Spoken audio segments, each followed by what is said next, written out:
We're a mere 2 short weeks out from this right here. The Mining Disrupt Expo happening in Fort Lauderdale, March 25th through the 27th. Now, if somehow you missed all the biggest news from this past week, I'm here to tell you that this is hands down the most monumental news week that we have had since, well, maybe since the inception of Bitcoin. Certainly the biggest news week that I've ever seen.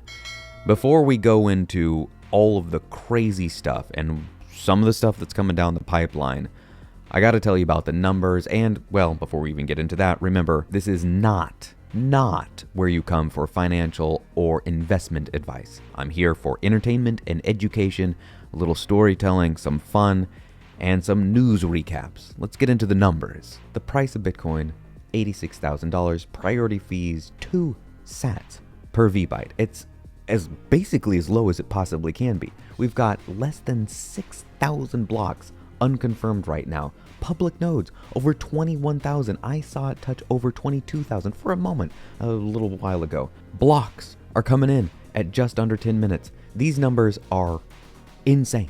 So last week, I ended the recording because it had just come out on Sunday about that big breaking news. We're going to do something with crypto, and oh yeah, by the way, Bitcoin was going to be in there as well. Well, a few hours after that, Pierre Richard said, when each nation acquires a big Bitcoin position and a small basket of their own domestic local cryptos, the new world reserve currency is Bitcoin by default. And that is kind of the overarching theme here. There are some people like, oh, look, there's this in the SPR and there's that. It doesn't matter.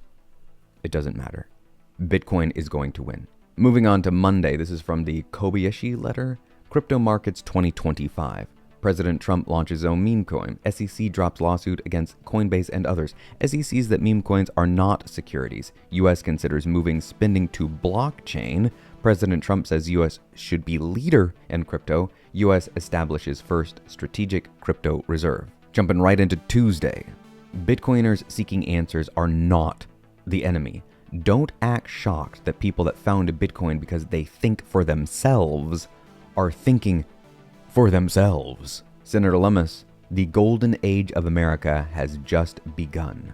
And boy, oh boy, if only we would have known what would drop a few days later. On Wednesday, March 5th, Michael Saylor was on Fox Business, and holy moly, he looked so happy, so giddy, and now we know why. Thursday was a jam-packed day of news. We had the Bitcoin Archive saying just in, Texas passes strategic Bitcoin reserve bill in the Senate 25-5. And James Lavish saying, and it begins. And here it is. The moment. The big moment we could not have believed would happen so fast, and here it is. Unbelievable. Jan 3 posting what everybody and their brother that has anything remotely interested in Bitcoin was talking about that day on Thursday. President Trump signs an executive order for a strategic Bitcoin reserve.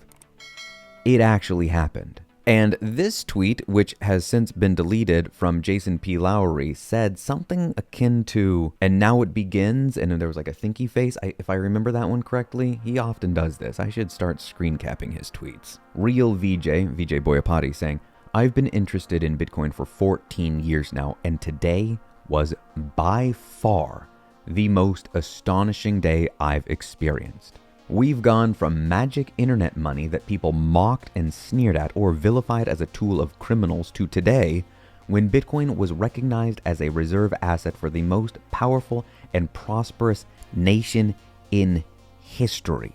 Truly surreal. And to close things out, here's some news that just came out a few days ago on Saturday. This is Dennis Porter, and yes, he's gonna be at the Mining Disrupt Expo. Who's he here standing next to? Scott Bessent. Bessent? I'm not sure exactly how you pronounce his last name, but here he is. This guy is the Secretary of the Treasury standing next to a Bitcoiner who has, in no small part, helped states craft and formulate their strategic Bitcoin reserve bills. Do you not see what's going on here? Bitcoiners are taking over, and the people that are not Bitcoiners are becoming Bitcoiners. This is game theory playing out on a level that I don't think anybody really can appreciate. Now, I'm not going to play this one because the audio is completely profanity filled. You can even see right in the headline what he's talking about, but this is American HODL just going full American HODL for a minute plus, nearly 2 minutes. The core of the message here is, if you do not see the writing on the wall at this point, then you can't be helped. You can get a Bitcoin for less than a supercar, certainly less than certain Lambos.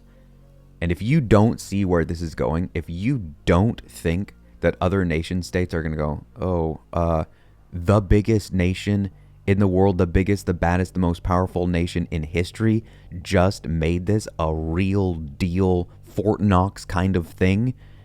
If you think that other nations aren't going to do something about that, aren't going to get their own, well, I don't know that there's any helping you at this point. I don't know. You might want to seek professional help at this point.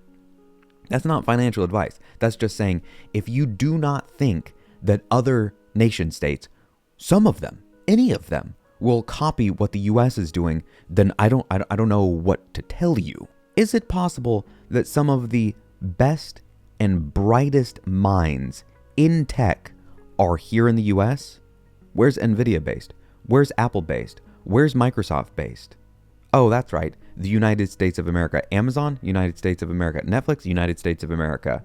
Is it possible that some of the people, Facebook, United States of America. Google, United States of America.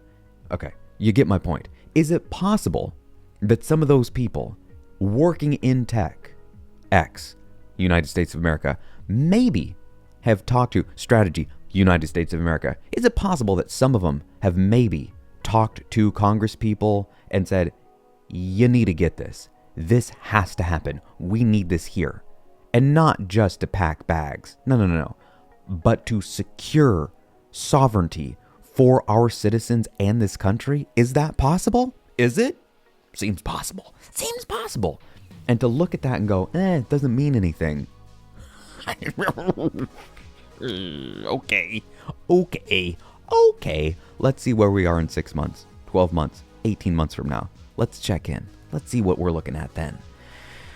Until next week, I'm Del. This has been swell. And please, if you aren't considering going to the Mining Disrupt Expo, take a hard look in the mirror and ask yourself why. Because if you're a true dyed-in-orange Bitcoiner, you're going to want to know what's going on at the mining ground floor. And there's no better place to do it.